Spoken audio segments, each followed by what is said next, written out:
Then God said to Jacob, "Go up to Bethel and settle there, and build an altar there to God, who appeared to you when you were fleeing from your brother Esau." So Jacob said to his household and to all who were with him, "Get rid of the foreign gods you have with you, and purify yourselves and change your clothes. Then come, let us go up to Bethel, where I will build an altar to God, who answered me in the day of my distress, and who has been with me wherever I have gone." So they gave Jacob all the foreign gods they had and the rings in their ears. And Jacob buried them under the oak at Shechem. Then they set out, and the terror of God fell on the towns all around them so that no one pursued them. Jacob and all the people with him came to Luz, that is, Bethel in the land of Canaan. There he built an altar, and he called the place El Bethel, because it was there that God revealed himself to him when he was fleeing from his brother. Now Deborah, Rebekah's nurse, died and was buried under the oak outside Bethel. So it was named Alan-Baketh. Now Jacob returned from Paddan Aram. God appeared to him again and blessed him. God said to him, "Your name is Jacob, but you will no longer be called Jacob. Your name will be Israel." So he named him Israel. And God said to him, "I am God Almighty. Be fruitful and increase in number.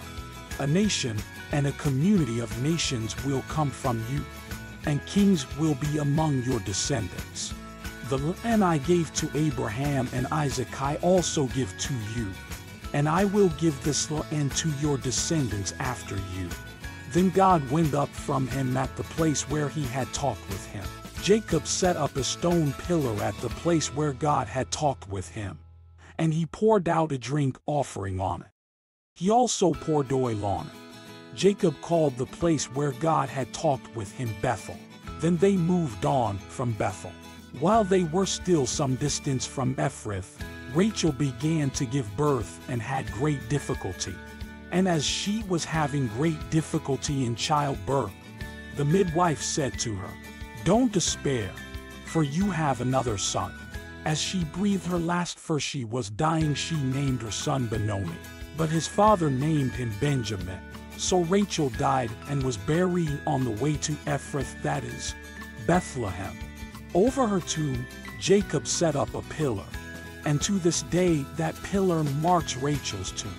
Israel moved on again and pitched his tent beyond Migdal. While Israel was living in that region, Reuben went in and slept with his father's concubine Bilhah, and Israel heard of it.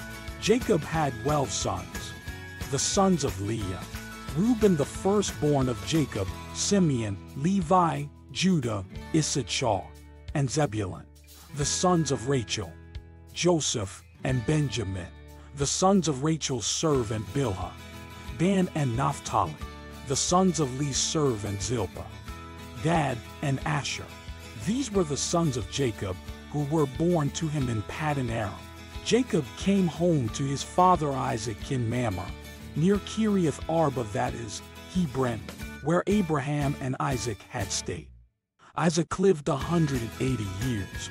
Then he breathed his last and died and was gathered to his people, old and full of years. And his sons Esau and Jacob buried him.